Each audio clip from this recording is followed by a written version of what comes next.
Hello, Dr. Ankesh. Hi. Welcome to Truefitt Hill. Thank you. We're so happy to have you here. So today is World Health Day. I have a lot of questions that I'd like to ask you. Let me start with what motivated you to pursue medicine? Why medicine and then why gynecology? Yeah, it's a good story actually. So my father's a senior gynecologist and I always was enamored by the idea of having the doctor name, doctor tag before your name. So that was really early days and I was not knowing the journey of it. So once you got into, finished your schooling, got into medical school, it's not the easiest, there are various challenges and it's difficult and all, but after pursuing my MBBS, I did want to become a general surgeon first. But then, the whole idea of doing general surgery is not as simple as it sounds. You become a general surgeon, you have to do a specialty like gastro, cardiac, neuro, brain or plastic surgery. So it's an additional 3-4 years of studying, passing entrance exams. So gynecology is a terminal branch and it involves surgery too. And I had my father for inspiration, so I think that's how I took up gynecology. That's the truth. Great. So it's World Health Day. Therapy, I feel, is largely inaccessible to a lot of people. Yeah. So what do we do to get over this? So eventually, there are all kinds of societies. You have therapists. If you go to someone in Mumbai, it will cost you minimum, I'm guessing, around 1,500 to 2,000 rupees a session. It can even go much higher. In that aspect, there are various online platforms which are much more economical. I don't know how good they are. But you have to start off with somewhere. I mean, you got to make the most of what you have. When you need it, you need it. There's no question of avoiding it. And if you have to spend a few rupees and feel better, you'll do better in life. You can always make the money again. But therapy should be there for everybody, for all stratas of society, and there should be someone to talk to. That's when you'll actually help someone. You will see the poorer people from the lower economic society, strata, they have issues all related to money. Money as in to just, they're living hand to mouth and they're just making their daily wages and living their lives. As you go towards the most richer, they have relation issues, they have other issues where they are disappointed, unhappy. Even if they have a lot of money, they are still disappointed about other things in life. They want more beyond that. So even if you go from an auto wala up to a very big businessman, everybody at their level has some problem or the other. And of course, some issues are mindset issues, but again, dealing with a therapist who has a better perspective as a third person on your life is always a good idea. I mean, I couldn't help notice that your skin is really great. So I'll just ask this on a very lighter note. Okay, what's your skincare? Nothing really, to be honest. I managed to shave today for the podcast. I use a face wash and nothing. I'm trying to be a gentleman, so maybe that's why it's looking nice. So how do you think grooming and just self-care affects your patients and just in general? Yeah, so if you groom yourself, you're looking good. When you look good, the mirror feels good to look at. You feel good. Similarly, when you're fit, you go to the gym, you work out, and you dress up well. It's looking good on you. You don't feel that it's too tight or it's not well fitted. You feel good. So the whole idea is, if you look good, you feel good. If you feel good, you perform better. You have a better output in your day. So that's how the cycle works. You have to enhance your performance by the way you feel. So grooming does add to that. Yeah, but I feel like grooming is not very specific to. I feel like sometimes it's only for women. Like you talk about skincare, like it's women. So yeah, what's there for men? And True, absolutely right. So we have this joke like when you have a married couple, when you go to their washroom, you see the washroom. The woman has a shampoo, conditioner, I don't know what else. So many things, oils and creams and so many things for the hair and the skin. And the man will have one soap, or if he's a little fancy, he'll have a face wash and a soap with maybe a shampoo his wife has loaned out to him. So that's how it is. So definitely, men are not supposed to be the fairer sex. They end up just managing and looking presentable. But of course, there are men who are seeking modeling and acting industry, and even generalized people who want to look good. They will groom their beard, they'll come to Truefitt Hill and have a nice royal shave. All these things make a big difference. And again, like I said, if you feel good, you look good, you perform better in life. So definitely it helps a lot, and men should take a cue from their women and try to work on their grooming and enhance themselves. So, what do you do for your self-care? I need to do much more actually. So ideally speaking, you should spend some time in the day in silence. However busy you are, how many ever social media followers you have, how many ever messages you have to reply, you should give yourself 30-40 minutes where you're doing absolutely nothing and you're meditating. If you can't meditate, you can do something called as guided meditation, where you're sitting up and you're actually listening to someone's voice who's telling you to breathe in, hold your breath, breathe out. You have to switch off for those 30-40 minutes a day, specifically while sleeping at night. It enhances your sleep, makes you more relaxed, makes you more calm, makes you more mindful. You remember certain things, you perform better at work. If you're going to run around the entire day and doing multiple tasks, firstly, you won't enjoy the tasks, you won't enjoy them and do them well and diligently. So what I would do and others should do is 15-20 minutes of meditation, listen to some light music.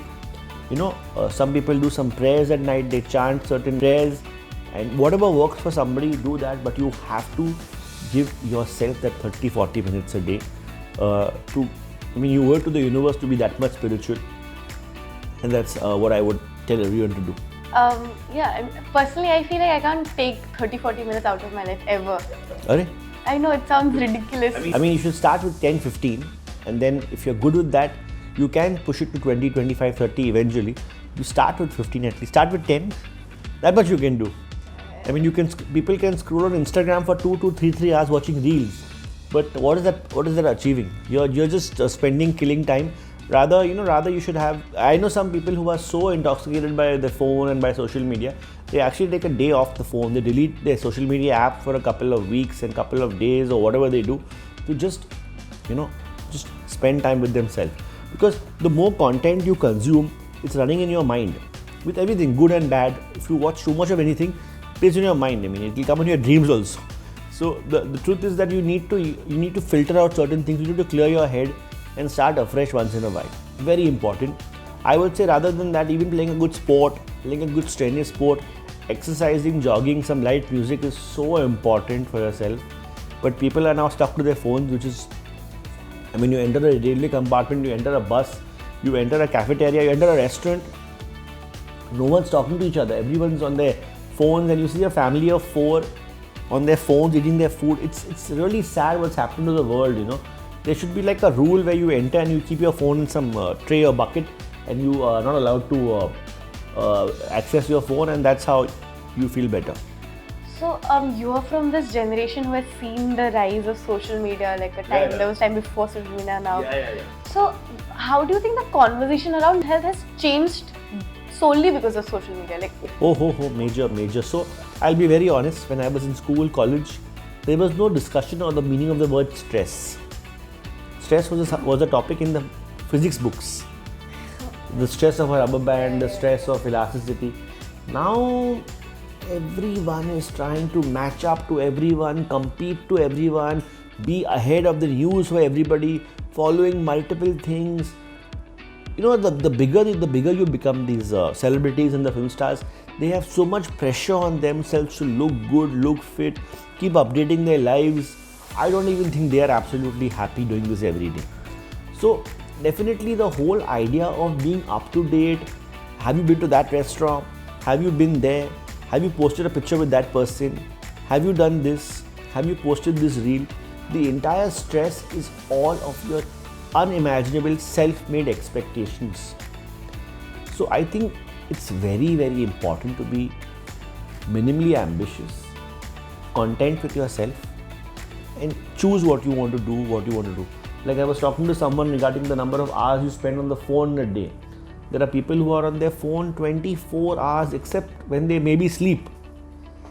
I don't even think when they're eating, they're off their phones. So there has to be some time where you just put that thing on the screen. Hopefully there's no screen on the other side. And you just switch off and you spend time with your family, talk to your friends, eat food with your loved ones. You have to remove that much time because it's gotten utter rubbish now. You have to spend time with your family and self. Otherwise, you're only creating more and more stress. If you don't do this now, you will regret later on you hadn't spent time with them enough, and it will add to more stress in the future. I mean, we're all very well connected because of social media, thanks to social media, but I feel like at the same time we're that much isolated also. From your loved ones, the people who are near you, you don't talk to them, but you're chatting with your friend in the next suburb, chatting with her or chatting with somebody, but you should rather spend time with the loved ones over here and keep time for everybody.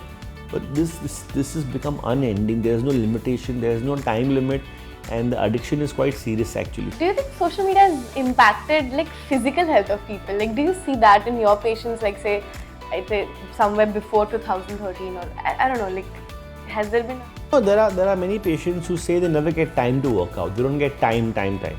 So then they come in with their partner or their spouse or a family member. They're like, "Sir, she's on the phone for 4 hours together. She has time to do everything. It's just that she can't get it off. She has to put that aside, get out from the bed of her ass and go and work out, go do that." So everyone seems they are so busy and they are fully working out and they are totally like, just trying to match up and spend as much time. They just need to save that time and go out and work out, go meet friends, go in the sunlight, get some fresh sunlight. Of course, come back and spend some time, check your phone, check your notifications, updates, but there has to be a limit for everything. You can't absolutely spend the entire day on your backside. Okay, so I'll ask you a last question. What is this one thing that you'd suggest that is good for your physical health? Like just one thing that you do or that you'd ask the patients to do that would just drastically change their... Guided meditation. Guided meditation. Yeah, because I realize that nobody has the patience to just sit down and meditate like that. So if you get a pair of nice AirPods or headphones and you listen to somebody telling you sit straight, breathe in, hold your breath, breathe out, things like that, that will really, really help you, and you will find immense peace in your sleep, your peace of mind, your performance, everything, your relationships. But if you're totally going to be like your phone, fast in your thoughts, fast in the way you speak, fast if you eat, you'll never enjoy anything. Enjoy, savor the moment. So I feel definitely slowing down and restarting before you start off next day. You cannot be on your phone till 2-3 in the morning doing multiple things. It will never end. You have to become that person who's disciplined, and meditation will be the first step for discipline. Definitely discipline.